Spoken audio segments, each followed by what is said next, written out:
বন্ধুরা, আমি এই গাছগুলো আমার পিটুনিয়া গাছের ডাল থেকে বানিয়েছিলাম। দেখুন, বানিয়েছিলাম। এই গাছগুলো বেশ সুন্দর বড় হচ্ছে। পিটুনিয়া গাছ, ওই গাছগুলোতেও ভরপুর ফুল দিচ্ছে, আপনারা দেখতে পাচ্ছেন। তবে একটা জিনিস আপনাদের দেখাই, দেখুন আমার বাগানে মাটির সাথে সাথে এই রকমভাবে পিটুনিয়ারই মতো দেখতে গাছ হয়েছে। জানি না এগুলো সত্যিকারের পিটুনিয়া না এগুলো বুনো গাছ। আমি এগুলোকে কিন্তু যত্ন করে লাগিয়ে রেখেছি।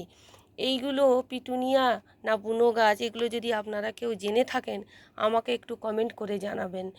আমার অন্যান্য গাছের টবেও এইগুলো হচ্ছে। গত বছরের বীজ পড়ে কি এইগুলো এখন জার্মিনেট হয়ে চারা তৈরি হচ্ছে তা আমি বলতে পারবো না।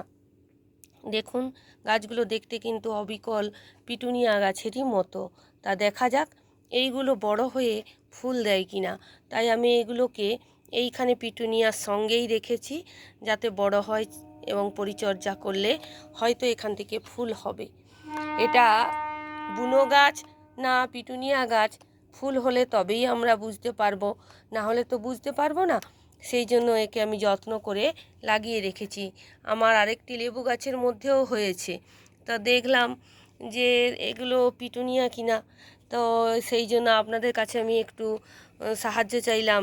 যদি আপনারা কেউ জেনে থাকেন যে হ্যাঁ এগুলো গত বছরের বীজ পড়ে থাকে এখন হয়েছে, তাহলে আমি এগুলোকেও যত্ন করে লাগাবো। এখন তো লাগিয়ে রেখেছি, তো জানা থাকলে আমার ভালো হয় আর কি।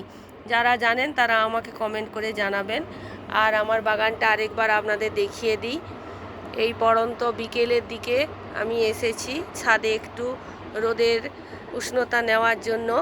তা আপনারা জানাবেন যে কেমন হলো আমার এই বাগানের শোভা। ভালো থাকবেন সবাই বন্ধুরা, নমস্কার।